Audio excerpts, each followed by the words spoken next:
সব সময় কি আর লাভ কাজ করে, সাথ দেয়?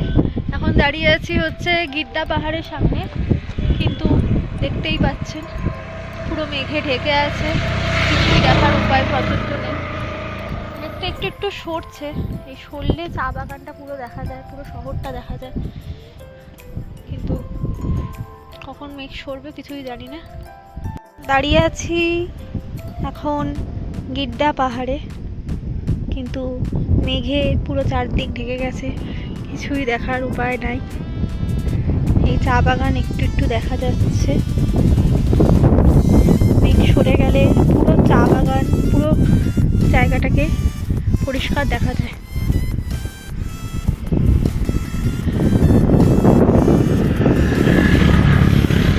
দাঁড়িয়ে আছি এখন গিদ্দা পাহাড়ে, কিন্তু কুয়াশার জন্য পুরো চারদিক মেঘে ঢেকে গেছে।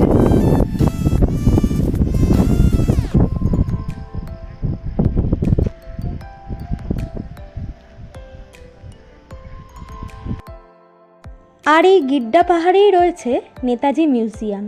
গিদ্দা পাহাড়ের যে ভিউ পয়েন্ট তার একদম অপোজিটেই রয়েছে এই নেতাজি মিউজিয়াম, সেটা এখন আমরা ঘুরে দেখব।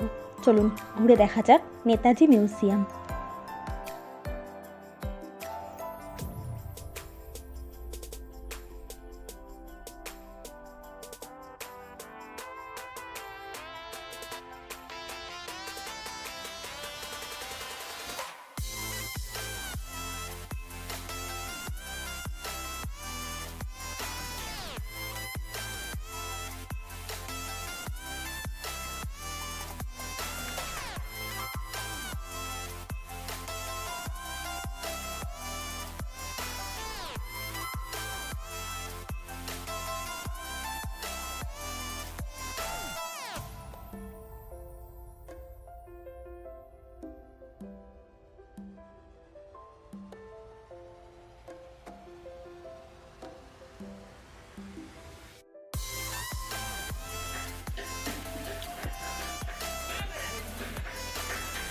এখন যে জায়গাটা দাঁড়িয়ে আছি না, সেই জায়গাটা দাঁড়িয়ে থাকতেই একটা রোমাঞ্চকর গায়ে কাঁটা দিয়ে উঠছে, কারণ এখন আছি নেতাজি মিউজিয়ামে, Netaji institute for Asian studies, সেই মিউজিয়ামে।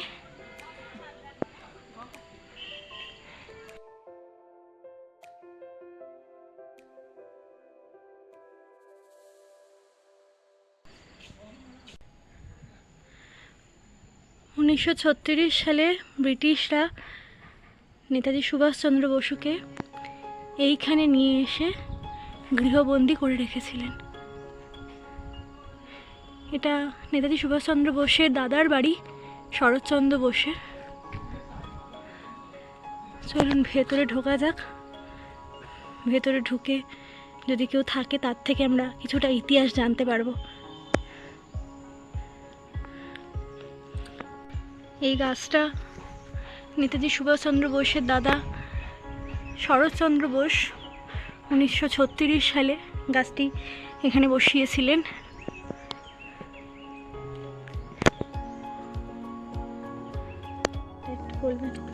আমার নাম গণেশ প্রধান, আমি নেতাজি মিউজিয়ামের অফিস ইনচার্জ।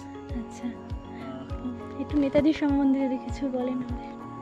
এই যে আমার পিছনে যে বাড়ি দেখছেন, এটা নেতাজির দাদা শরৎবাবু 1922 সালে নিয়েছিলেন। 1922 থেকে 1939 পর্যন্ত নেতাজি বা নেতাজির ফ্যামিলি এখানে আসতেন, যেরকম পুজো দিয়ে পয়লা বৈশাখে বা সামার ভ্যাকেশনে। আবার নেতাজিকে এখানে 1936-এ ব্রিটিশ সরকার এখানে গৃহবন্দী করে রেখেছিলেন 6 মাসের জন্য। 6 মাসের মধ্যে আপনি যে দেখবেন যে জুন থেকে নভেম্বর ডিসেম্বর পর্যন্ত উনি এখানে গৃহবন্দী ছিলেন। আর যখন গৃহবন্দী ছিলেন উনি 1-2-3টা কাজ করে গেছেন এখানে, যেখানে এখানে নেতাজির সোকল্ড ওয়াইফ এমএলএ সেগুলো চিঠিগুলো লিখেছিলেন। আর যে 1938-এ যা হরিপ্রিয় কংগ্রেসে যে স্পিচ দিয়েছিলেন, সেই স্পিচ কিন্তু 1936-এ এখানে লিখে ফেলেছিলেন। আর আরও নেতাজির সম্বন্ধে যদি অনেক জিনিসপত্র আছেন, দেখবেন যখন উনি গৃহবন্দী ছিলেন তখন বন্দে মাতরম নিয়ে যে একটা বিতর্কিত হয়েছিল কথাটা, সে সম্পর্কেও নেতাজি এখান থেকে রবীন্দ্রনাথ ঠাকুর বা জওয়াহরলাল নেহরুকে এখানে চিঠি লিখেছিলেন, সেই চিঠিগুলো আপনি দেখতে পারবেন। আর তার সঙ্গে সঙ্গে নেতাজির ব্যবহার করা টেবিল চেয়ার, ওনাদের ফ্যামিলির ব্যবহার করা টেবিল চেয়ার, ফটোগ্রাফ জিনিসপত্র রয়েছে, এটা আপনি এসে দেখতে পারেন। অনেক ধন্যবাদ আপনাকে। Thank you.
এখন যেটা দেখছেন সেটা দেখে হয়তো আপনাদের অনেকেরই মনে হতে পারে যে একটা পিয়ানো।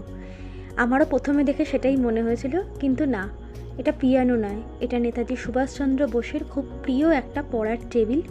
এখানে বসেই তিনি পড়াশোনা করতেন, লেখালেখি করতেন, এবং এখানে বসেই তিনি যেসব গোপন চিঠিগুলো লিখেছিলেন এবং যেগুলো পাঠিয়েছিলেন সেগুলো এখানে বসেই তিনি লিখেছিলেন, এবং সেগুলোকে পাঠাতেন খুব অদ্ভুতভাবে, খুব ছল কৌশলে।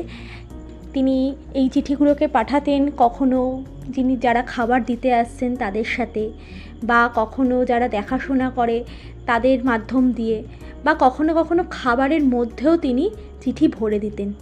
এইভাবে চিঠিগুলো তিনি আদান প্রদান করতেন।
এখন কথা বলবো আমাদের ফ্যামিলি হোমস্টের ওনার সন্ধ্যা আন্টি আর নরেন আঙ্কেলের সাথে। Hello uncle aunty. हेलो। कितने दिन तक है ये होम स्टे? ये 10 साल 2015 से स्टार्ट हुआ 15 से और अच्छा अच्छा अच्छा, तब से चल रहा है। तब से चल रहा है। अच्छा, करशंग का तो जो अगर ये करशंग में आके रुकना चाहे तो आपको कितने दिन पहले बुक करना पड़ेगा ये? ये करीब करीब हफ्ता दिन पहले, अच्छा, जैसे हफ्ता दिन पहले भी नहीं, अगर सीजन होगा ना, जैसे अब नवंबर हो गया, दिसंबर, नवंबर अक्टूबर का चल रहा है अभी। 1-2 महीने पहले भी कर नहीं तो फिर नहीं होगा। अच्छा। एक हफ्ता करने से नहीं, सीजन में सीजन में, बिना सीजन में तो 1 हफ्ता पहले करने से होगा। ठीक है। और कितना रूम है इधर पूरा होम स्टे मिलाकर? जम्मा 5 अप में 5 है, नीचे 3 है। नीचे 3 है। अच्छा, जम्मा टोटल 16 आदमी का कैपेसिटी है। 16 आदमी का Comfortable कैपेसिटी है, कंफर्टेबल। ठीक है ठीक है, थैंक यू अंकल, इधर आके बहुत अच्छा लगा, आप दोनों से मिल के बहुत अच्छा लगा। হোমস্টের আঙ্কেল আন্টি এতটাই ভালো ছিল যে একবারের জন্য মনে হয়নি যে বাড়ি থেকে দূরে আছি, মনে হচ্ছিল নিজের বাড়িতেই আছি। এরকম হোমস্টে পেলে আর কি চাই বলুন। আমি হোমস্টের নাম্বার এর আগে কন্ট্যাক্টে দিয়ে দিয়েছিলাম, আগের ব্লগগুলো দেখলে বুঝতে পারবেন। যদি মনে হয় আমি আবার একবার ডেসক্রিপশান বক্সে দিয়ে দেবো, আপনারা চাইলে সেখান থেকে দেখে এই হোমস্টে কন্ট্যাক্ট করে থাকতে পারেন। এই হোমস্টেটা একদম কার্শিয়াং টয় ট্রেন স্টেশনের থেকে 15 মিনিটের দূরত্বে এবং ঈগল পয়েন্টে যে ভিউ আছে তার নিচেই, একদম কাছেই। হোমস্টে থেকে আমরা তাড়াতাড়ি বেরিয়ে গেছিলাম কারণ কার্শিয়াংয়ে বৃষ্টি হচ্ছিল আর কিছু কারণে কার্শিয়াংয়ে বন্ধ চলছিল, সেই জন্য আমরা তাড়াতাড়ি হোমস্টে থেকে বেরিয়ে চলে এসেছিলাম শিলিগুড়ির হংকং মার্কেটে। শিলিগুড়ি হংকং মার্কেটটা ঘুরে দেখার জন্য। আমাদের ট্রেন যদিও ছিল হচ্ছে রাত্রিবেলা 7:50, কিন্তু আমরা 2টোর মধ্যেই শিলিগুড়ি জাংশন চলে এসেছিলাম। শিলিগুড়ি জাংশনে এসে আমরা একটা টোটো বুক করতে লাগে না যদিও, কিন্তু আমরা দুজনের জন্য টোটো বুক করেছিলাম 40 টাকা দিয়ে। 40 টাকা দিয়ে টোটোটা বুক করে আসা যাওয়া করে আমরা হংকং মার্কেটটা ঘুরে দেখেছিলাম। হংকং মার্কেটটা বেশ সুন্দর, আমাদের নিউ মার্কেটের মতনই অনেকটা। অনেক জিনিসই যা দেখছি সেগুলো সবই প্রায় আমাদের কলকাতায় পাওয়া যায়, কিন্তু তাও ঘুরতে এসে বাড়ির জন্য কিছু না নিয়ে গেলে একেবারেই মনটা খারাপ হয়ে যায়। তাই জন্য আমরা হংকং মার্কেটটা ঘুরে এসেছিলাম। আর এখন আমরা আছি শিলিগুড়ি জাংশনে। শিলিগুড়ি জাংশনে আমরা 150 টাকা দিয়ে একটা ওয়েটিং রুমে নিয়েছিলাম ভাড়া। যেহেতু আমাদের ট্রেন ছিল 7:50, এতক্ষণ কোথায় ঘুরবো আর বৃষ্টিও যেহেতু হচ্ছিল বাইরে, সেই জন্য আমরা এখানে ওয়েটিং রুমটা ভাড়া নিয়েছিলাম 150 টাকা। এটা ঘন্টায় 10 টাকা করে দিতে হয়। আর এই শিলিগুড়ি জাংশনের বাইরেই আপনারা প্রচুর দোকান পেয়ে যাবেন, যেখান থেকে খাবার নিয়ে খাবার প্যাক করে একেবারে ট্রেনে উঠে পড়তে পারেন। এই হচ্ছে শিলিগুড়ি জাংশনের বাইরের একদম বাইরের উল্টো দিকের রাস্তা থেকেই টোটো পাওয়া যায়। টোটো করে হংকং মার্কেট যেতে হয়। হংকং মার্কেটের দূরত্ব একদম 10 মিনিটের। এই শিলিগুড়ি জাংশনের এই হচ্ছে লজটা। এই লজটা বেশ সুন্দর, এসি লজ। আমরা এখানে ওয়েটিংয়ে ছিলাম কিছুক্ষণের জন্য, তারপরে আমরা প্যাকিং করে আমরা ট্রেনে উঠে গেছি।